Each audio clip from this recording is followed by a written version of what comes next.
10 chapter 1 real number exercise 1.3 का question number first है। Prove that √5 is irrational. It's very important question. इस question को हम contradiction method से करने वाले हैं। कॉन्ट्राडिक्शन मेथड वो होता है कि अगर ये इरेशनल है तो हम इसे इरेशनल नंबर अज्यूम करेंगे, इसे करने की कोशिश करेंगे, और जब ये नहीं होगा तो हम ये प्रूव कर देंगे कि ये इरेशनल नंबर ही है। ओके, तो क्वेश्चन को करना स्टार्ट करते हैं। उससे पहले हम लिखेंगे let us assume √5 is a rational number। Okay, कि एक रैशनल नंबर है। और रैशनल नंबर को हम कैसे लिख सकते हैं? रैशनल नंबर को हम p/q के फॉर्म में लिख सकते हैं, जहां पर q is not equal to 0 होता है। ठीक है, यानी कि √5 को मैं कैसे लिख सकती हूँ? √5 को मैं लिख सकती हूँ a/b के फॉर्म में, where a and b are co-prime number. Co-prime number कौन से नंबर होते हैं? जिनका कोई भी कॉमन फैक्टर नहीं होता है। मैं आपको एग्जांपल के साथ बता देती हूँ कि ए और बी को-प्राइम नंबर किस तरीके के हैं। जैसे कि अगर मैं लिख रही हूँ 2/10, तो 2/10 जो है वो एक को-प्राइम नंबर नहीं है। वो को-प्राइम नंबर इसलिए नहीं है क्योंकि इन दोनों का कॉमन फैक्टर 2 है, क्योंकि आप देख सकते हैं दोनों ही 2 के टेबल से डिवाइड हो जाएंगे। बट अगर मैं 2/7 लिखती हूँ तो 2/7 जो है वो एक क्या होगा? ये को-प्राइम नंबर है। तो आपको समझ में आ गया होगा कि को-प्राइम नंबर को हम किस फॉर्म में लिख सकते हैं। तो यहाँ पर हमने ए और बी को क्या माना है? को-प्राइम नंबर माना है। अब आप देखिए कि बी जो है वो √5 के साथ डिवाइड हो सकता है, सॉरी मल्टीप्लाई हो सकता है, क्योंकि ए के साथ जो रिलेशन है बी का वो डिवाइड में है। डिवाइड इधर जाकर क्या हो जाएगा? मल्टीप्लाई। तो मैं कैसे लिख सकती हूँ? देखिए, b √5 इज इक्वल टू ए। ठीक है, तो इसको मैं किस तरीके से लिख सकती हूँ? a is equal to b √5। अब squaring on both side, squaring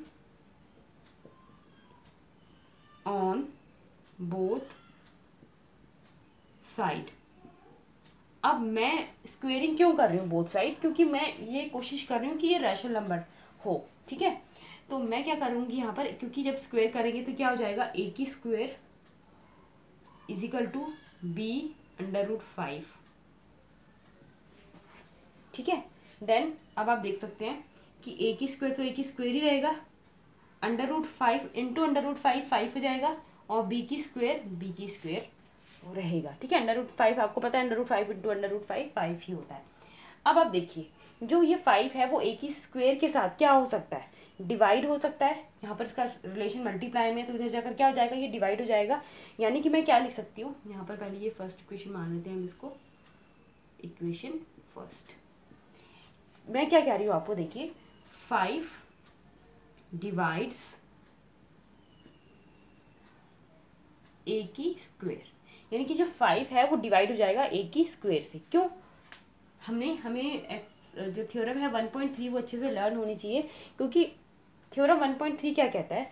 if p is a prime number, मैं यहाँ पर लिखती हूँ आपको, आपके लिए मैं ब्रीफ में लिखूँगी 1.3 theorem. If p is a prime number, अगर p जो है वो एक प्राइम नंबर है, and a is any positive integer, and a is any positive integer, तो इस कंडीशन में ये अप्लाई होगा कि 5 डिवाइड्स a की square and also p divide a, कि अगर p a की स्क्वेयर से डिवाइड होगा तो वो p जो है वो a से भी डिवाइड होगा। तो 1.3 जो थ्योरम है वो हमारा ये कहती है। तो उसी कंडीशन को देखते हुए according to theorem 1.3, 5 divides a। Okay, I hope आपको समझ में आ रहा है कि 5 क्यों a से डिवाइड होगा। क्योंकि अब हमें 5 हम क्या ले लेते हैं, हम एक अलग से इसको मानते हैं कि 5 जो है हमारा वो, सॉरी 5 नहीं, क्योंकि हमें a नहीं पता कि यहाँ पर a क्या है, तो हम यहाँ पर a को क्या ले लेते हैं? a is equal to 5c। अगर हम a को 5c ले लेते हैं तो हम क्या करेंगे, देखिए मैं इसको ढूंढ देती हूँ, ठीक है। तो मैं यहाँ पर क्या करूँगी, squaring on both side, squaring on both side. तो ये क्या हो जाएगा, a की square is equal to 25 c की स्क्वायर, ये 25 है, ठीक है। अब मैं क्या करूँगी, देखिए आपकी फर्स्ट इक्वेशन a की स्क्वायर क्या था 5b की स्क्वायर, तो a की स्क्वायर यहाँ पर क्या है हमारा 25 c की स्क्वायर, तो a की स्क्वायर जो है वो 5b की स्क्वायर भी हो सकता है, तो मैं a की स्क्वायर के प्लेस पर 5b की स्क्वायर लिख सकती हूँ। तो मैं यहाँ पर क्या लिख सकती हूँ,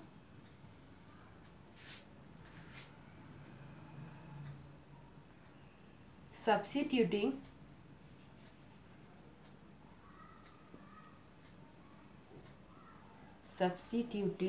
फॉर a, क्योंकि मैं a को सब्स्टिट्यूट कर रही हूँ।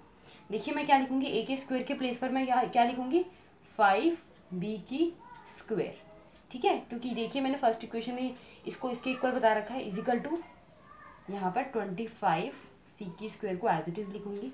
अब आप देखिए 5 इधर जाकर डिवाइड हो जाएगा, ठीक है।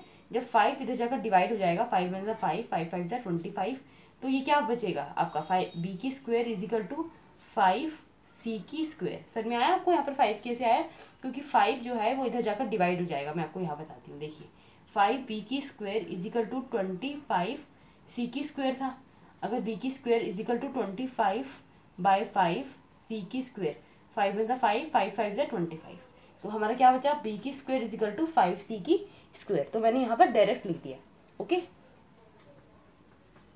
देन अब आप देखिए कि a एंड b तो हमारे को प्राइम नंबर थे, लेकिन यहाँ पर हमें क्या लग रहा है कि जो b की जो 5 है वो b की स्क्वायर से भी डिवाइड हो जाएगा। आप देख सकते हैं इसका रिलेशन जो है वो मल्टीप्लाई में है, और इधर जाकर क्या हो जाएगा, वो डिवाइड हो जाएगा। तो हम क्या लिख सकते हैं कि 5 डिवाइड्स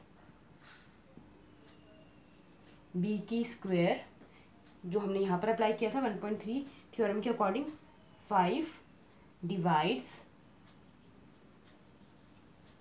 b ऑल्सो, यानी कि जो 5 है वो b की स्क्वायर से भी डिवाइड हो रहा है, तो इट मीन्स कि वो b से भी डिवाइड होगा।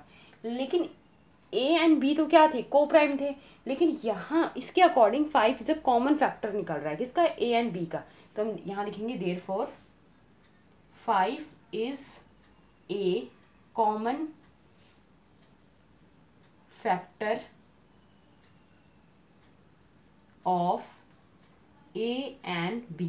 वो a और b का क्या निकल रहा है, कॉमन फैक्टर निकल रहा है। इट मीन्स की सिचुएशन हमारी कॉन्ट्राडिक्शन हो चुकी है।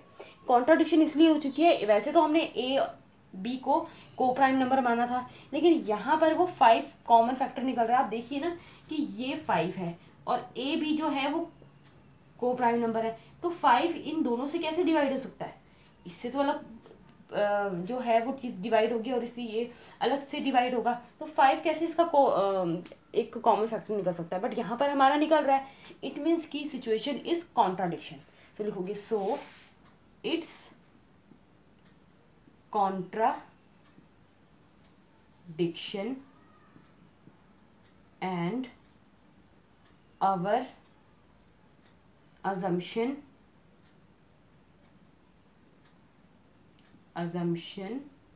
is wrong, यानी कि जो हमारी assumption थी वो पूरी तरीके से गलत थी।